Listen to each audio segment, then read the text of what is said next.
If you look into your local climbing gym, you'll most likely find a board of some type. From a moon to a killer, they all have different advantages for your training. The main positive is that anyone can create anything they want to help them improve. That's also the main negative. Anyone can create anything. Across the many thousands of climbs on all the boards, many just stick to the most popular for an easy way to find good climbs. But what if you wanted to make your own?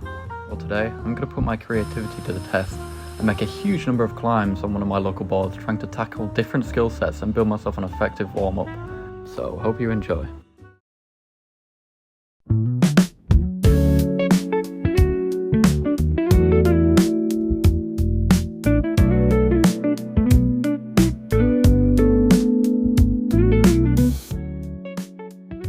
So this climb, probably the easiest one that I made. Now, I'm not going to comment on the grading because I tried some other climbs later on and I realised I may have sandbagged some, whereas some others I may have graded a bit too hard for what they actually were. But this climb was just focusing on sticking to some pockets and some simple moves because it's easy, it doesn't have to be complex. For this next easy one, all I wanted to do is add a bit more range of motion. This one definitely makes you think a bit more about where you place your feet and how you kind of go to each hold. I also made the last move a dyno, as I'm going to do in a lot of my climbs because it's just a fun ending. Next, I dedicated this climb to crossovers because I feel that lower grades, personally, they don't have enough of these moves. Again, this one was sticking to the massive jokes that you could find on the wall just to keep it easy.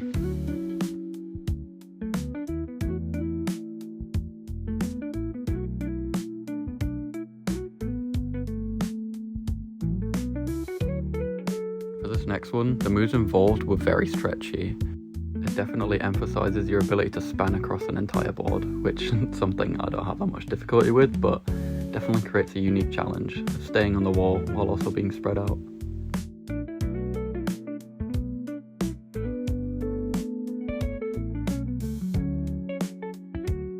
The whole concept behind this one was I wanted to kind of create a shape that would stick to the centre of the board before going out to the left, which, as you can see, I clearly did well.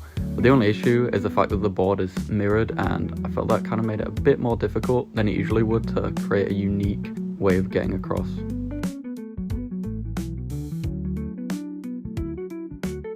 I have to say, as I ramped up the difficulty a tiny bit, I was definitely getting more creative. This one, I wanted to make it into a dyno, because sure, I find a lot of dynos on the Kilter board, but there isn't many on this one, mainly because the angle isn't as steep.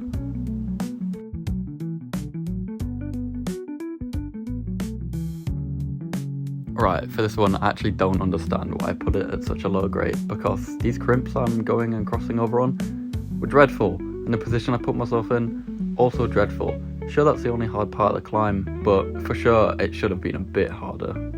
Despite this, the end again is also very easy, so maybe it should actually have been a 6B+.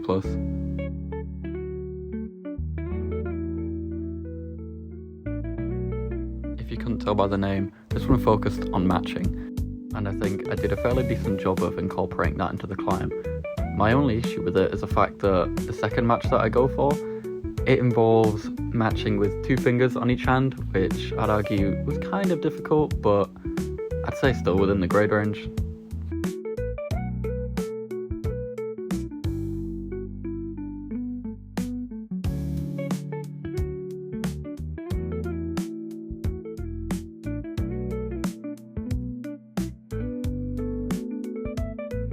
Don't mind the big knee at the corner of the climb here, that's my friend. I'd argue the only reason I really found this climb difficult was because the reach was kind of far.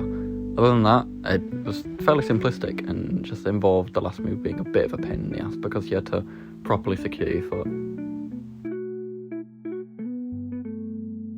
This climb was probably the hardest one out of the ones that only took me a couple attempts to do, and that's just because it felt like more of a route than anything else, because the way you go around the board, it involves you basically covering the entire thing, and I found that for sure when you have to match at some points, it made it feel very powerful. And this crossover here, I for sure butchered in the recording, but it felt fairly strong, and I have to admit it's probably my favourite of the ones I've made.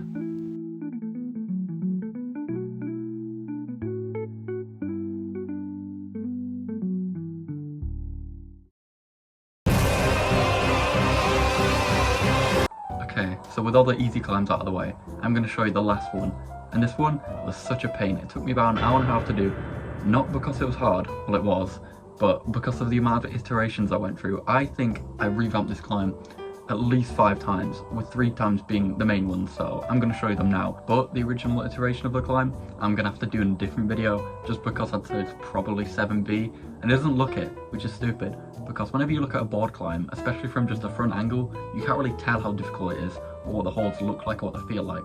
And let me just say, the way that I set it, I decided to use the worst holds on the board, and definitely shows, because I couldn't even do it in the session.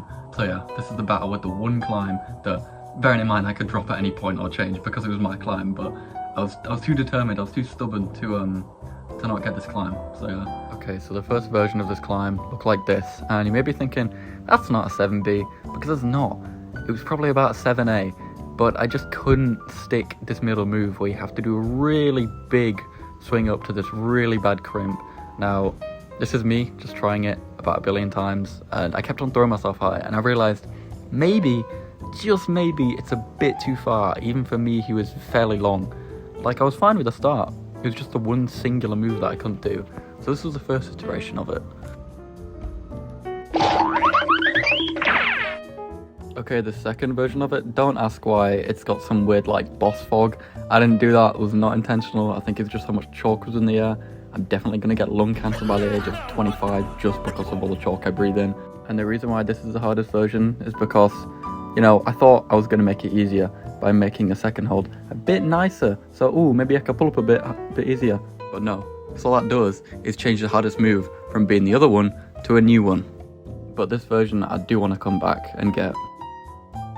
And before fully doing the final one, I just want to point out the fact that there are actually quite a few holds that are loose on this board, and this guy managed to point one out and get it fixed. But imagine if I was pulling on that and it just came off and I injured myself. Probably wouldn't because there's a mat there, but thank you to those two for solving that when I didn't even realise that I was pulling on a board that potentially could have broken.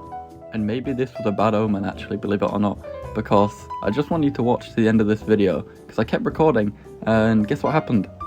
The camera randomly just cut off as I did the climb. I literally did it this attempt, but no, the camera was like, fuck you, we're not doing that. But anyways, here's the attempt of me actually doing the a lot easier climb that I actually set out to make. It still holds the same idea as the original climb, which I didn't really have an idea of and make it hard and bullshit, but it wasn't as fun. I didn't feel as rewarding, so I'm definitely going to go back and get the 7B one that I made instead of this 7A. Anyways, hope you enjoyed. That was my attempt to try and be a bit more creative on boards. Now, I love doing that on all of them, but I thought if I really tried to make some easier and kind of ramped it up, it'd kind of diversify the different types of climbs that I make instead of all being very similar. And I think I achieved that. In the next episode of Boarding School, which I might cover in quite a while, I don't want to do it just yet, I'm going to look at the Kilter board and how the new app has eventually created this weird environment where there's so many just random climbs and absolute bullshit beta across the entire app. I'm going to see if I can A, make some, and B, just try out other people's, because it's so boring trying all the benchmarks over and over and over again, and now it feels a lot more diverse and unique. So yeah, hope you enjoyed the video. Make sure to like and subscribe, or whatever the YouTubers usually say. I don't know, I don't really care. But yeah, hope you enjoyed, and I'll see you next time I upload. Don't know when that'll be, I don't really have a schedule yet, but watch out for it, you know? Anyways,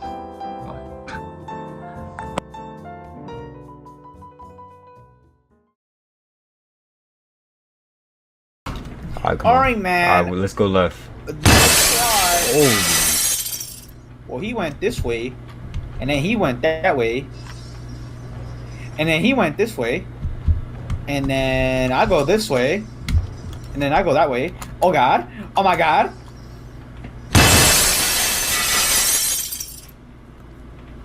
What just happened? Did you just chuck the glass? I'm dead.